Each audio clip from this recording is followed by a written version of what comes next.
एक बार की बात है, बुद्ध एक सभा में उपदेश दे रहे थे। उपदेश पूरा होने के बाद सब लोग जाने लगे। तभी बुद्ध ने देखा कि एक आदमी कोने में बैठा हुआ है। बुद्ध उसके पास गए और कहा कि क्या हुआ, आप दुखी क्यों हो? उस आदमी ने कहा, आप बहुत अच्छा उपदेश देते हो जिसे सुन लोगों का मन शांत हो जाता है, लेकिन मेरा मन अभी भी बेचैन है, शांत नहीं हुआ। बुद्ध मुस्कुराए और बोले, इस दुनिया में किसी के मन को शांति नहीं है। कुछ लोग सोचते हैं कि उन्हें शांति मिल गई है, वो भूल जाते हैं कि जो शांति आज उन्हें मिली है कल उनसे छीन ली जाएगी और फिर से वो अशांत हो जाएंगे। और कुछ लोग जिनके पास शांति है वो आगे का सोचकर अशांत हो जाते हैं कि ये शांति चली जाएगी। तुम किस बात से अशांत हो? ये सुनकर उस आदमी ने कहा, बुद्ध, मुझे एक गंभीर रोग है।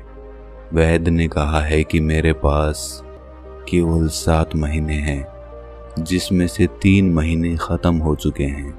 मेरे बाद मेरे माता पिता, बीवी, बच्चों का क्या होगा, ये बात मुझे शांत नहीं रहने देती। बुद्ध ने कहा, क्या तुम इसी बात से परेशान हो? उस आदमी ने कहा, नहीं, सच तो ये है कि मैं अभी मरना नहीं चाहता। मेरे अंदर मौत का डर बैठ गया है।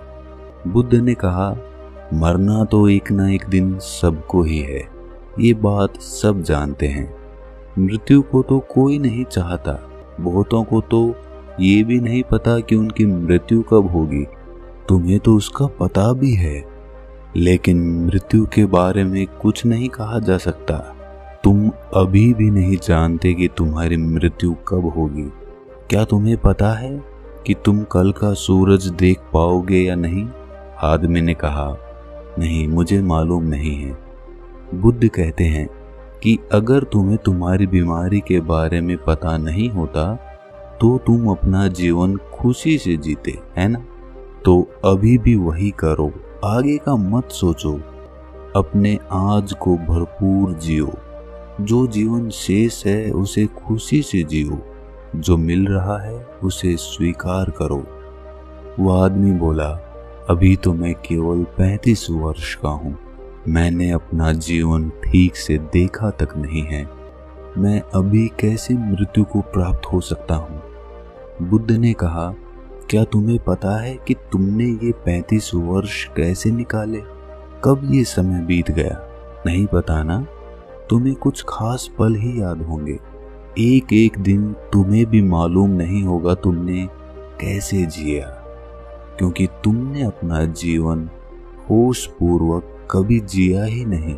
अगर तुमने अपना जीवन होश में जिया होता तो ये 35 वर्ष तुम्हारे लिए 35,000 वर्ष के बराबर होते और प्रत्येक दिन तुम खुशी से जीते। लेकिन तुमने सारा समय नष्ट कर दिया और अब मृत्यु के समय भाग रहे हो। जीवन और मृत्यु दोनों ही उपहार हैं। उस आदमी ने कहा, मैं आपकी बात समझ नहीं पा रहा। जीवन उपहार है, ये समझ आता है, लेकिन मृत्यु भी उपहार है, ये कैसे हो सकता है? जब ये आदमी और बुद्ध बात कर रहे थे तभी उस आदमी के पिता वहां पर पहुंच गए और उनकी बातें सुनी। बुद्ध ने कहा, वास्तव में मृत्यु जागरण है। तुमने अपने जीवन के 35 साल जिए, लेकिन कभी भी जीवन के बारे में विचार नहीं किया। लेकिन मृत्यु की आहट से तुम जीवन के बारे में विचार करने लगे। मृत्यु का यही काम है, ये जीवन को जागरण की तरफ ले जाती है। अगर मृत्यु ना होती तो आदमी जीवन जीने तक अंधेरे में ही रहता और कभी भी रोशनी की तरफ नहीं बढ़ता। इसके बाद बुद्ध ने पूछा, क्या तुम्हें जन्म से पहले का कोई ज्ञान है? आदमी ने कहा, नहीं, मुझे जन्म से पहले का कोई ज्ञान नहीं है। बुद्ध ने कहा, जैसे तुम्हें जन्म से पहले का कोई ज्ञान नहीं है, ठीक उसी प्रकार तुम्हें मृत्यु के बाद का भी कोई ज्ञान नहीं है, इसलिए तुम डरे हुए हो। तुम अपने जीवन के शेष दिन खुशी से जियो और ध्यान करो, तब तुम जीवन को समझ जाओगे। जब तक तुम मृत्यु को नहीं समझोगे, तुम्हारे अंदर मृत्यु का डर बना रहेगा। लेकिन जब तुम मृत्यु को समझ जाओगे तो मृत्यु तुम्हें एक उपहार लगेगी। बुद्ध की बातें सुन उस आदमी के पिता ने कहा, आपकी बातें सही हैं, लेकिन आप मृत्यु को हमारे लिए उपहार बता रहे हैं, लेकिन वो हमारे लिए उपहार कैसे है? अगर मान भी लें कि मृत्यु उपहार है, तो एक ना एक दिन मृत्यु आने के बाद ये उपहार भी छिन जाएगा। इस पर बुद्ध ने उसके पिता से पूछा, क्या तुम्हें कभी किसी ने कोई उपहार दिया है? हाँ, मेरी बेटी ने मुझे दिया था। बुद्ध ने पूछा, अब वो कहाँ है? वो गांव में आई एक बाढ़ के साथ बह गया और नष्ट हो गया। बुद्ध ने कहा, क्या इससे तुम्हारी बेटी के प्रति तुम्हारा प्यार कम हुआ? पिता ने कहा, नहीं, वो पल मुझे आज भी याद है जब मेरी बेटी ने मुझे वो उपहार दिया था। वो उपहार मैं कभी नहीं भूल सकता। वो मेरी बेटी ने मुझे पहली बार दिया था, वो हमेशा मुझे याद रहेगा। इस पर बुद्ध ने कहा, ठीक इसी प्रकार तुम्हारा बेटा भी तुम्हारे साथ रहेगा। उसके जाने के बाद आपने कितना जिया ये मायने नहीं रखता। खास बात यह है कि हम जो जीवन जीते हैं उसे पूर्ण रूप से जागृत होकर जीना चाहिए। उस आदमी ने कहा, आप सही कहते हैं, लेकिन मेरे बाद मेरे परिवार का क्या होगा? बुद्ध ने कहा, क्या तुम उनके लिए कुछ कर सकते हो? आदमी ने कहा, शरीर से तो मैं अब कुछ भी नहीं कर सकता। बुद्ध ने कहा, फिर जब तुम कुछ कर ही नहीं सकते तो उस बारे में क्यों सोच रहे हो? जो समय बचा है उसे पूर्ण रूप से जियो।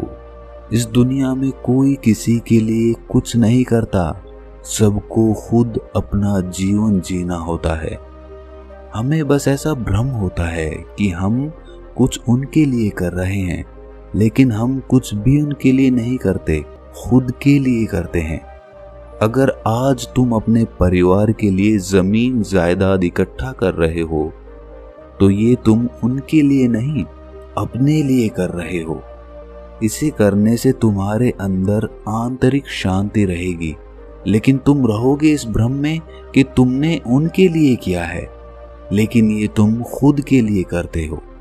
अगर तुम उनके लिए कुछ नहीं भी करोगे तो भी उनके जीवन में कोई खास फर्क नहीं आएगा, क्योंकि जीवन कभी भी एक समान नहीं रहता, कठिनाइयों से भरा रहता है। जीवन कभी भी आसान नहीं रहा है, संघर्ष करना पड़ता है, तभी जीवन चलता है। गरीब आदमी से ज्यादा परेशान अमीर आदमी होता है। इससे ये पता चलता है कि धन से तो जीवन को सुरक्षित नहीं किया जा सकता, लेकिन पूर्ण रूप से जागृत होकर जीवन को सुरक्षित किया जा सकता है। ऐसा करने से हम जीवन की सभी कठिनाइयों को समझ पाते हैं, जिंदगी और मौत को समझ पाते हैं और आसानी से जीवन जी सकते हैं। वो आदमी बुद्ध की बातें सुनकर बोला, बुद्ध, मैं आपकी बातें समझ गया हूँ और अब मुझ में से मृत्यु का भय भी खत्म हो गया है और अपना बचा हुआ जीवन खुशी से जीऊंगा। अगर आपको ये कहानी ज्ञानवर्धक लगी तो इसे अपने सगे संबंधियों, दोस्तों और मित्रों के साथ साझा जरूर करें और इस चैनल को सब्सक्राइब जरूर कर लें। तो मिलते हैं अगली किसी ऐसी ही कहानी में, तब तक अपना ख्याल रखें।